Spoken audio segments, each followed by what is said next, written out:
O profeta Zacarias diz: pedi chuva no tempo das chuvas serôdias. Com a chuva tardia, os fazendeiros começavam a arar e plantar sementes. As chuvas amadurecem nas plantações para a colheita. Então o profeta diz: olhe para cima e peça a chuva ao Senhor. Deus está dizendo ao seu povo para reunir o seu grão, o seu vinho novo e o seu óleo, para que os vossos dias e os dias dos vossos filhos se multipliquem na terra, que o Senhor jurou a vossos pais. Nesse próximo ano, espere muitos bons dias para você e sua família. Veja a restauração de cada relacionamento e o resgate e a restituição das coisas perdidas, como dizia outro profeta. Alegrai-vos, os filhos de Sião, regozijai-vos no Senhor vosso Deus, porque Ele vos dará justa medida a chuva. E restituí-vos os anos que foram consumidos pelo gafanhoto. Então prepare-se para a chuva.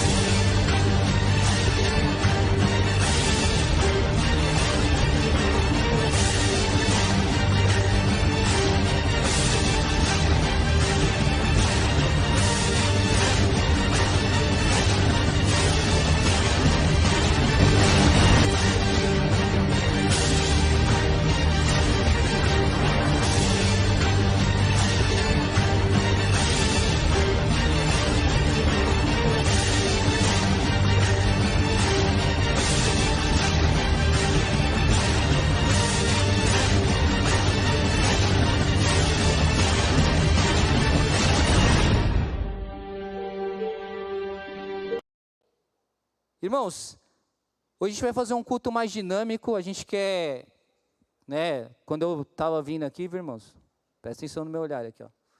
4 irmãos me pararam ali e quiseram fazer 4 perguntas, irmãos. Eu falei, eu vou escrever essas perguntas, aí vocês falam durante o culto. Eu queria pedir para o Jorge, você me ajuda aqui com o microfone aqui, amigo, levar até eles ali. Que a gente vai começar, irmãos, porque hoje a gente quer sair aqui com algumas respostas acerca de restituição, né? E antes de falar, sobre estas perguntas, que eu estou brincando, claro, eu coloquei na mão deles 4 perguntas, e a partir destas 4 perguntas, a gente vai, em Deus, tentar responder aqui, falar sobre restituição espiritual nessa manhã. E aí eu começo aqui eu fazendo uma pergunta. O que demonstra que nós precisamos de uma restituição espiritual? Primeiro, irmãos, quem tem vivido recebendo essa restituição espiritual, ela tem paz. Se eu tenho vivido uma restituição espiritual na minha vida, eu tenho paz. Eu não vivo totalmente, com os cabelo em pé. Eu não vivo com os cabelos em pé, graças a Deus, né, Daniel? Mas eu não vivo ansioso, eu não vivo depressivo, eu não vivo me lamentando. Eu tenho paz, irmãos, eu consigo descansar na convicção de um Deus que é poderoso e que cuida de mim. Eu preciso de restituição espiritual o tempo todo, irmãos. A vida cristã, ela funciona assim. Quanto mais você usa aquilo que Deus te dá, mais você tem. E mais você prova. Quanto menos eu uso, quanto mais eu enterro, menos eu provo e menos eu tenho. É um milagre, irmãos. Não dá para entender como funciona isso, a não ser que você pratique. Então não adianta você achar, eu não tenho. Você não tem porque você não está usando. Porque segundo a parábola dos talentos, Jesus deu um número de talentos para um, outro para outro e outro para um terceiro. Só os que usaram o talento foram bem vistos pelo Senhor e recompensados por Ele. Aquele que enterrou, aquele que tem medo, aquele que teve medo, aquele que não usou, Jesus desconsiderou aquilo. E houve uma reprovação de Deus acerca daquilo, ao ponto de Deus tirar aquilo dele e falar, vou entregar àquele que tem mais, que usa de melhor forma. Então se você tem recebido isso do Senhor, use isso. Eu recebo um talento de Deus, use esse talento. Eu recebo 10, use os 10. Não enterre nenhum talento. Quando eu falo em talento, irmãos, eu estou falando de dons, eu estou falando de recursos, eu estou falando de saúde, eu estou falando de tudo aquilo que Deus tem à sua disposição. Você está usando isso em favor do reino de Deus? Então restituição espiritual começa aí. E aí eu queria, irmãos, Pedir para alguns irmãos aqui se levantarem. A Edna, por favor, Edna. A gente vai responder a 4 perguntas para falar sobre restituição espiritual, baseada também na vida do profeta Elias. Você pode ler a primeira pergunta para a gente, Edna? Liga o microfone dela, Heitor. Espera aí, só um minutinho. Vê se foi. Está desligado? Está embaixo? Vê se está ligado aí. Não, está ligado. Como está a sua vida de adoração? Qual que foi a primeira pergunta, irmãos? Como está a sua vida de adoração? Adeilson, por favor, irmãos. A segunda pergunta. Como está a sua vida de santidade? Que voz, hein? A voz dele não é assim não, irmãos. Ele engrossou aí. Voz de muitas águas. Como está a nossa vida de santidade? Então a primeira qual que é, irmãos? A segunda? Então adoração e santidade. A gente vai conferir aqui juntos essa noite como está a minha vida de adoração. Ah, mas esse negócio de adorar aí não é para mim. Eu não toco na igreja. Ah, é? Vamos ver então. Diego, por favor, irmão. Como está a sua comunhão com Deus? Como está a sua comunhão com Deus? Comunhão fala de relacionamento, irmão. Deus é um Deus relacional, amém? Ele fala, os filhos ouvem, praticam. Você fala, ele ouve, age em seu favor. Esse é um Deus relacional, amém? E por fim, é o Gil, né, Gil? Cadê o Gil? Como está a sua fé? Como está a sua fé? Irmãos, a gente vive dias de uma fé fraca. O que vocês acham, irmãos?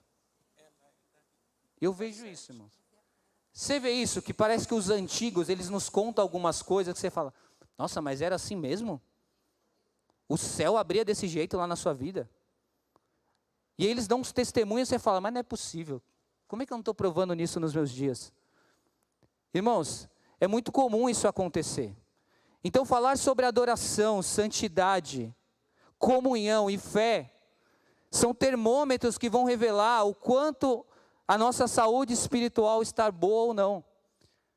Porque, irmão, não existe restituição financeira, restituição familiar, se não houver primeiro na sua vida uma restituição espiritual.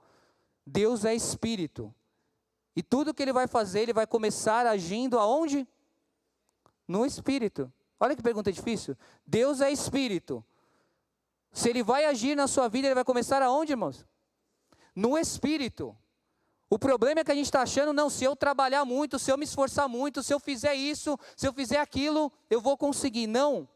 Nós precisamos, irmãos, ser ministrados no nosso espírito. Receber uma restituição espiritual.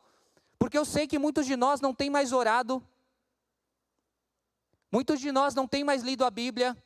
Muitos de nós não confiam naquilo que Deus pode fazer. Não crê que Deus é o mesmo ontem, hoje e o será para sempre. Não crê que aquilo que Ele fez no passado, Ele pode fazer hoje. Não crê que a glória da segunda casa será maior do que a primeira. Eu creio que muitos cristãos, irmãos, pessoas que se dizem cristãos, hoje só são cristãos nominais. Vão para a igreja, mas não provam de relacionamento, não provam de respostas de Deus para a sua vida. E eu pergunto, é essa vida que nós queremos viver, irmãos? Ou é uma vida de uma fé operosa, de uma fé ativa, da qual você experimenta as respostas de Deus constantemente, da qual Deus concede até os desejos do seu coração, tamanho é o amor que Ele tem por você. É esse tipo de vida que eu quero viver, irmãos. Você crê assim? Vamos ler 1 Reis 18. Vamos ler Bíblia hoje, irmãos. Vai dar até vertigem hoje. 1 Reis 18, do 16 ao 46. Eu vou colar um pouco da experiência, irmãos, do profeta Elias. Elias, nos dias de Elias, irmãos, como nos dias de hoje, as pessoas estavam abandonando a fé, irmãos, para viver cultuando a outras coisas. As pessoas abandonavam a fé para cultuar, irmãos, os seus prazeres, adorando a um Deus chamado Baal, que prestava cultos através de prostituição. Esse era o quadro nos dias de Elias.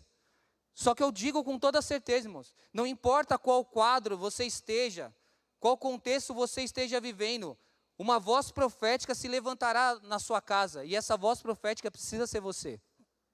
Eu não estou falando aqui com os ausentes hoje, eu estou falando com os presentes.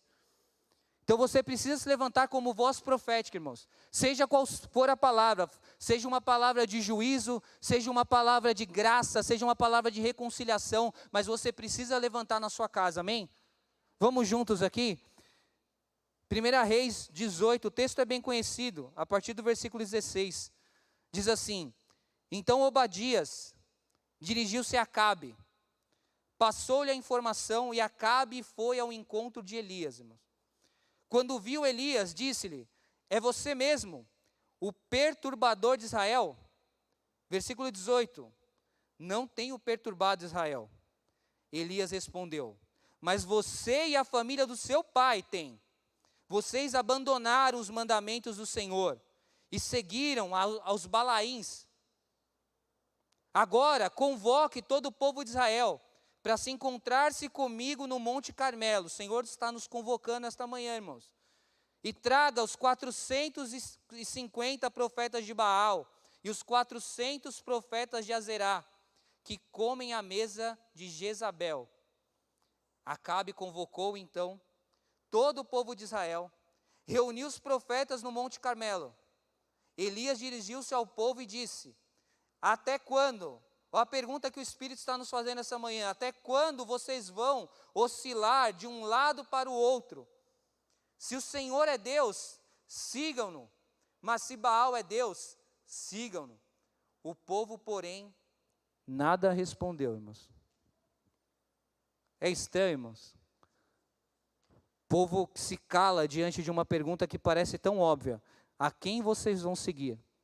Baal ou o Senhor?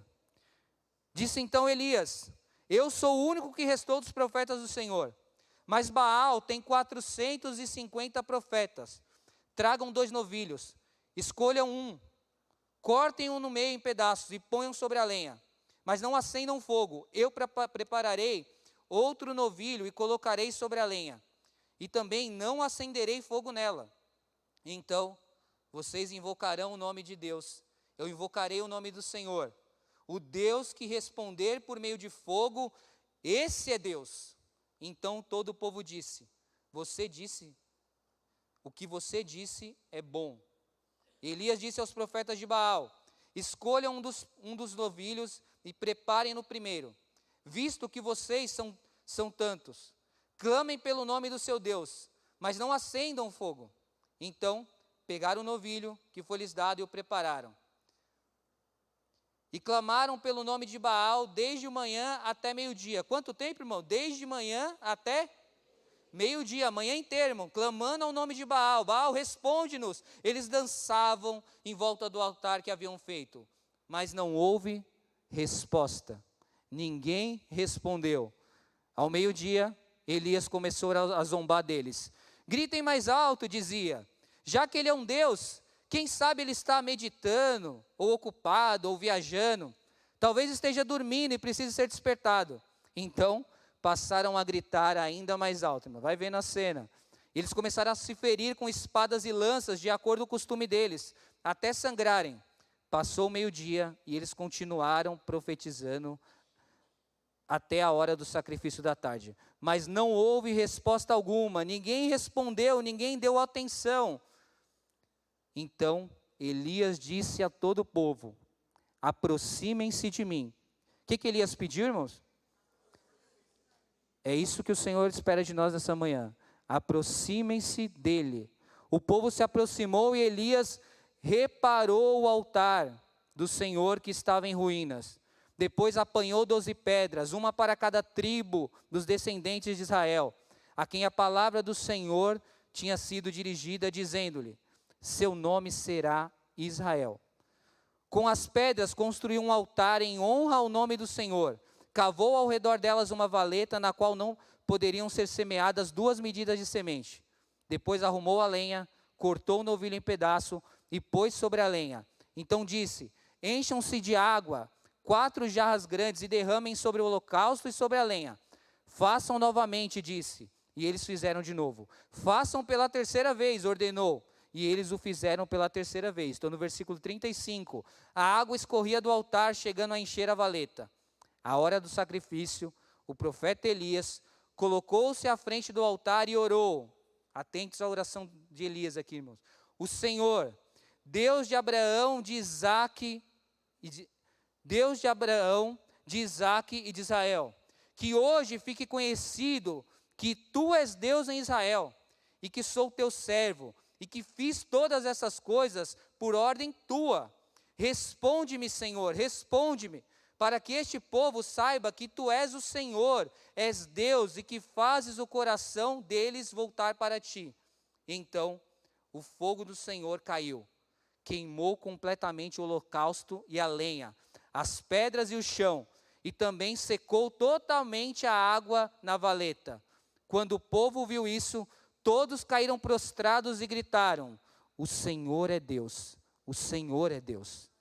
Então Elias ordenou: prendam os profetas de Baal, não deixe que nenhum escape. Eles o prenderam, e Elias o fez descer o riacho de Quizon, e ali os matou. Amém? Até aí. Igreja, Deus está nos chamando para um tempo, eu creio muito nisso, do qual nós não vamos mais aceitar, irmãos. E Deus não vai aceitar outro tipo de adoração que não seja Ele.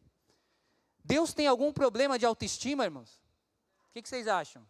Ah, não, precisa elogiar Deus todo dia, senão Ele vai ficar com a baixa autoestima.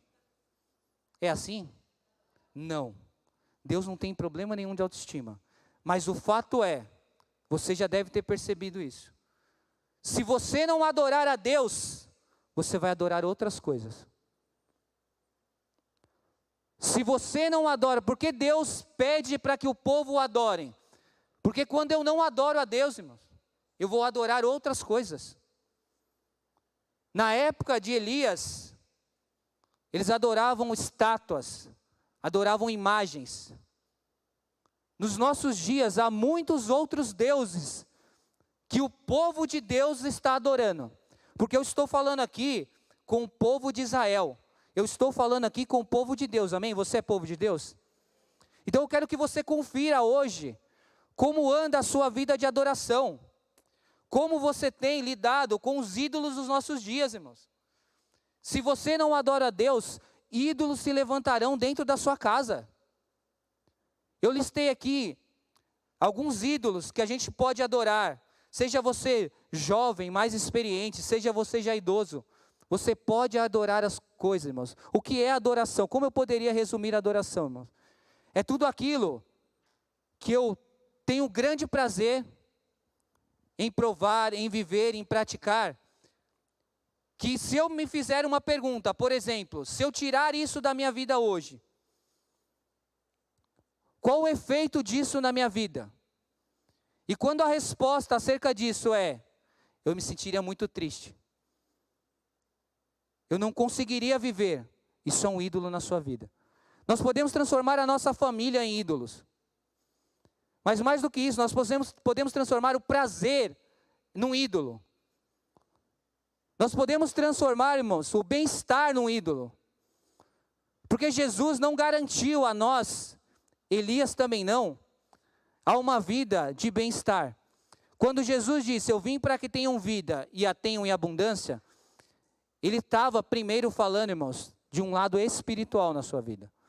Ele estava falando de uma consciência que independente do que você passa ou viva, você vai estar forte, renovado todos os dias da sua vida. É isso que Jesus estava falando.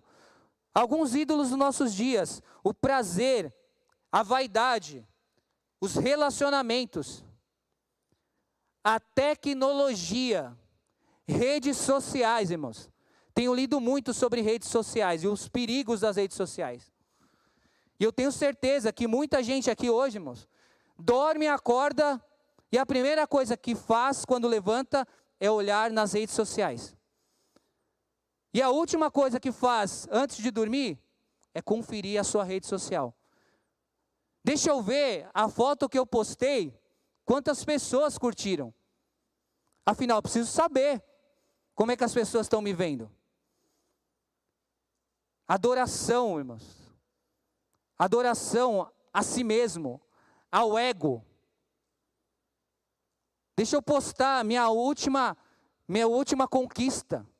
Deixa eu postar os meus feitos, para que as pessoas curtam, sem se preocupar se o sentimento acerca disso será de inveja, será de depreciação do outro. Ídolos. Na época de Elias, as pessoas estavam idolatrando, irmãos, Baal, Azerá.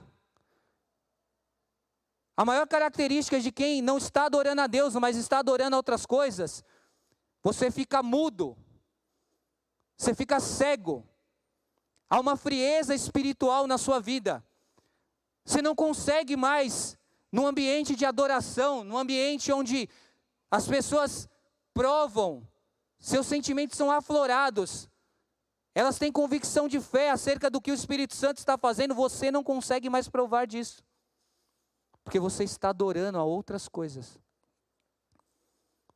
Porque a gente está adorando, irmãos, como a palavra de Deus disse, ídolos cegos, mudos, surdos. E a Bíblia diz que aqueles que se prostram diante desses ídolos se tornam que nem eles.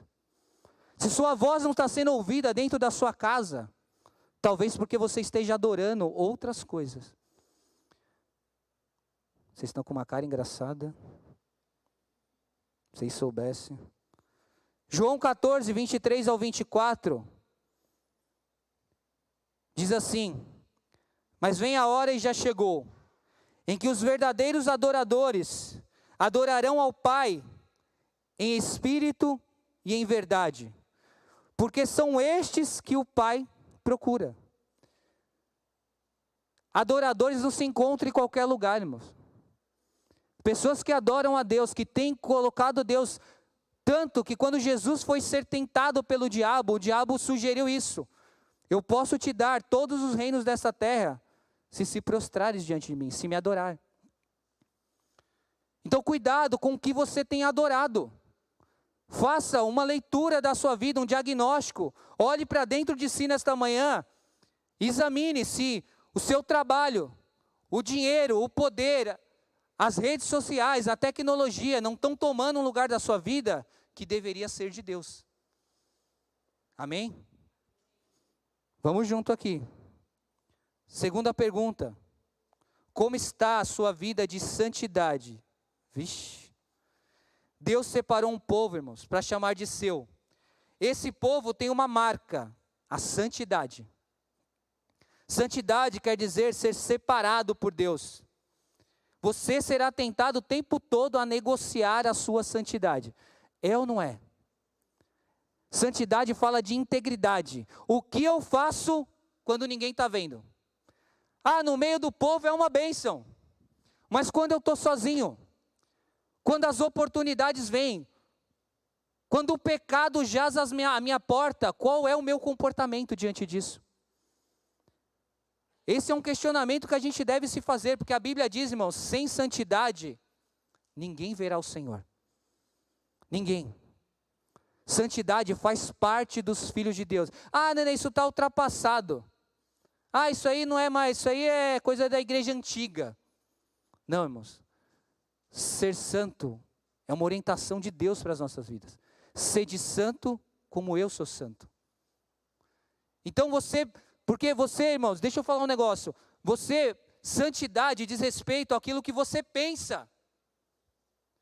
Santidade diz respeito àquilo que você fala, aquilo que você assiste, as suas práticas no dia a dia. Então, como você se relaciona com as pessoas, você se relaciona em santidade com as pessoas? Você entende que santidade é algo importante na sua vida? Então eu vou ler um texto aqui para ficar bem claro para nós, que diz assim, 1 Pedro 14, 16, 1 Pedro 1, 14 e 16, Mateus. Diz assim: como filhos obedientes. Quantos são filhos aqui de Deus? Amém?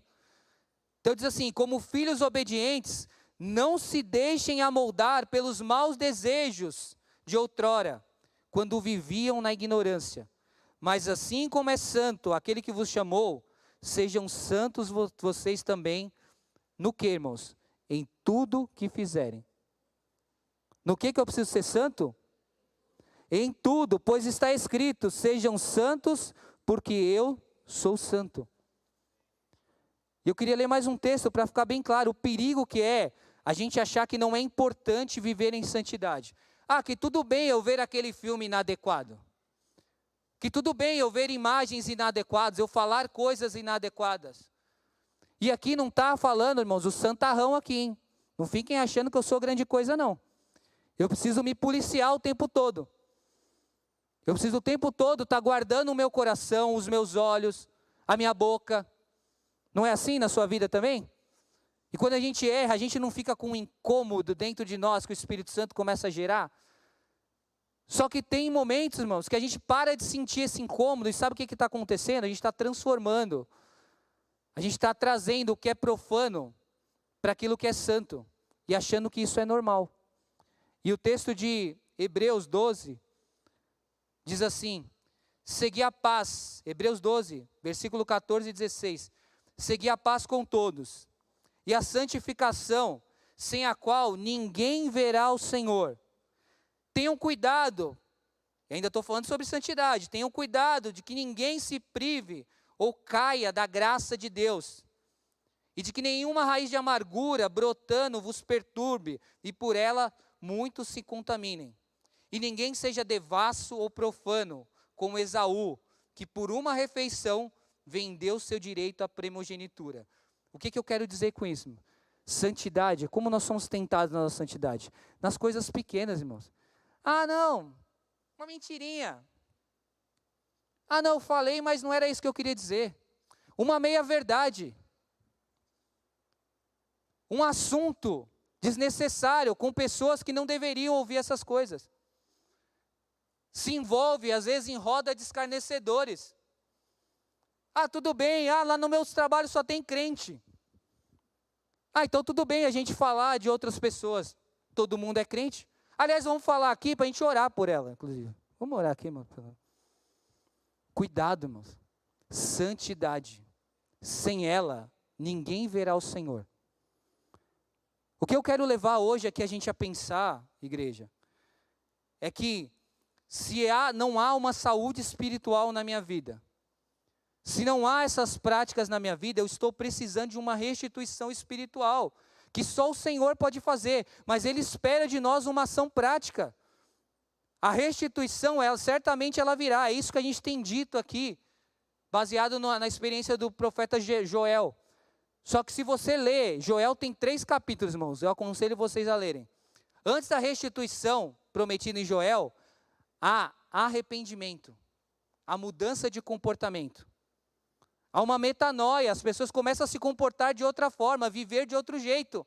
E aí, eles provam de uma restituição completa. Então, se Deus vai fazer algo, e certamente Ele fará, porque é a vontade dEle, Ele vai começar a transformar cada um de nós espiritualmente, amém? Como está a sua comunhão com Deus? Como nos dias de Elias, irmão. Comunhão, ela funciona assim. Eu não sei se você já teve essa experiência. Você liga para um amigo, ele não te atende. Sempre esteve com você. Aí você liga de novo, semana que vem. E aí, tá tudo bem? Não atende, não posso falar. Você manda mensagem, ele não responde. O que vai acontecer com esses amigos? Vão se separar. Com Deus é a mesma coisa. Se eu não me relaciono, e eu estou dizendo aqui, irmão, que jamais você vai falar algo para Deus que Ele não vai te responder. Jamais você vai buscar a comunhão e relacionamento com Deus e Ele vai virar a cara para você. Então nós temos que buscar o tempo todo essa comunhão, esse relacionamento com Deus. A última oração de Jesus, Vandinha, enquanto esteve na terra foi: que eles sejam um contigo, Senhor, como eu sou contigo. Falava de relacionamento. Eu preciso me relacionar com Deus, irmãos, o tempo todo. Buscar a Deus o tempo todo. Entender que Ele é a pessoa mais importante, a pessoa que precisa saber todos os meus segredos, todos os meus dilemas, todas as minhas necessidades precisam estar colocadas diante de Deus. Eu preciso compartilhar as minhas alegrias com Deus, numa comunhão plena com Ele. Você crê assim? Como está o seu relacionamento com Deus? Quando nós não nos relacionamos com Deus, Deus se entristece. Deus se entristece quando nós não nos relacionamos com Ele. Por isso que a palavra de Deus diz, não entristeçais o Espírito Santo, do qual fostes selados. Então quando a gente não quer se relacionar com Deus, Deus não fica de bico, mas Ele se entristece. Ele quer o tempo todo ter relacionamento com você. Só que eu não posso compreender que o relacionamento e a comunhão com Deus depende de um culto de domingo, ou de quarta, ou da célula. Eu preciso fazer isso no meu dia a dia, irmãos. Eu aconselho vocês a experimentarem disso. E por fim aqui, como está a sua fé? E aí uma pergunta que a gente precisa pensar um pouquinho para responder. Como era a sua fé no início da sua conversão? Quando você chegou aqui, foi apresentado. Quando você experimentou da graça de Deus na sua vida, você falava de Jesus até no ônibus. Sua família não aguentava mais o crente chato que nem você. Você amava a Deus de todo o coração, sua fé era ativa. Você estava sempre testemunhando aquilo que Deus estava fazendo na sua vida. E de repente você começa a abandonar essas coisas. De repente você acha que não é mais importante viver com uma fé ativada, cheio do Espírito Santo. Na época de Elias, irmãos, as pessoas tinham abandonado a apostasia da fé. Eles tinham ido para outro lado. Começaram a adorar outras coisas, ter comunhão com outras pessoas. E a fé deles, irmãos, se desgradou, se desmanchou. Como está a sua fé nesses dias? Hebreus 11:6 diz que sem fé é impossível agradar a Deus. Porque aquele que se aproxima de Deus, irmãos, é necessário crer que Ele existe e recompensa todos aqueles que o buscam.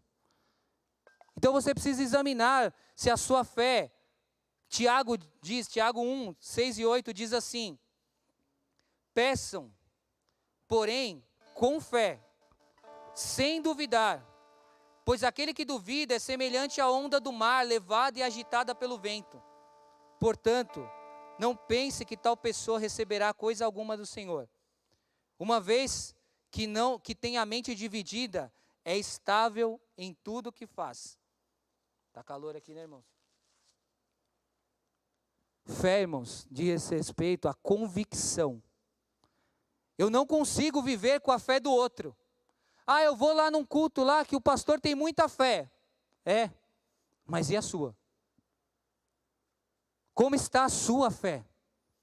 Eu não consigo depender do grupo de WhatsApp, eu ficar mandando mensagens dizendo, ore pela minha irmã, ore pela minha vida.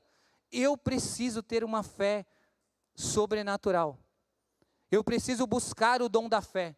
Eu preciso exercitar a minha fé com passos práticos.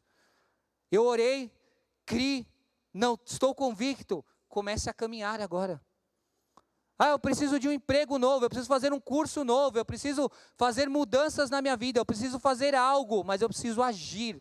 A fé, ela precisa estar firmada e pautada nas obras. Amém? Eu creio, irmão. Não vou ficar só com notícia ruim não, viu? Tô vendo o pessoal com o olho meio lacrimejado aí. Tem coisa boa vindo aí. A notícia boa, irmãos, é que Deus, Ele quer nos restituir um tempo novo, irmão, de esperança. Um tempo novo, que a gente sente saudade quando lembra, nossa, era tão bom quando a gente orava junto, e a gente era batizado com o Espírito Santo. Era tão bom quando a gente via na igreja o tempo todo, irmãos, pessoas entregando a vida para Cristo. Não por um sentimento humano, não por uma vontade da alma, mas porque eram convencidos do pecado. Foi assim na minha vida, irmãos. Um dia Deus me convenceu do pecado, da justiça e do juízo. Eu entreguei a vida para Cristo e eu nunca mais fui a mesma pessoa. Só que eu sei que com o passar do tempo eu fui negligenciando algumas coisas, abandonando outras, achando que princípios elementares como a oração, a palavra, talvez não fossem tão importantes assim. E nos dias de Elias, irmãos, se levantou Acabe. Nos nossos dias tem muitos Acabes se levantando. Acabe, a Bíblia diz acerca dele, no início da vida de Acabe, que ele era o pior de todos os reis que vieram antes dele. Os reis que já tinham abandonado a fé. Os reis que não aceitavam ninguém que adorasse senão Baal, Azerá. E Acabe era o pior deles. Acabe se uniu a Jezabel. Deus abominava, irmãos. Deus não aceitava a união do povo dele com o pagão, com aquele que não cria no mesmo Deus, porque ele sabia que as pessoas seriam contaminadas por isso. O que nos leva a uma pergunta: você tem se contaminado com as coisas desse mundo? Você tem se deixado levar? A oração, a palavra, a comunhão, a adoração não fazem mais parte da sua vida. Aliás, você nem lembra a última vez que chorou diante de Deus. Você não lembra a última vez que a sua oração foi respondida. Quando foi a última vez que você abriu a palavra de Deus e orou para que o Senhor falasse com você? Eu sei que muitos aqui, irmãos, isso está tão distante, mas para outros isso é uma realidade hoje. Eles não conseguem mais. Sabe o que eles dizem? Eu não consigo. Eu tento, eu começo a ler a Bíblia, eu durmo. Eu começo a buscar e eu já quero as respostas imediatas, porque eu estou tão acostumado hoje nesse mundo imediatista, que eu acho que tem que acontecer do dia para a noite. Enquanto, irmãos, tem mulheres esperando há 2, 3, 4, 5 anos, lutando pelos seus casamentos, esperando a conversão de seus maridos. Enquanto tem pais e mães com os joelhos no chão, orando pela conversão dos seus filhos, há anos.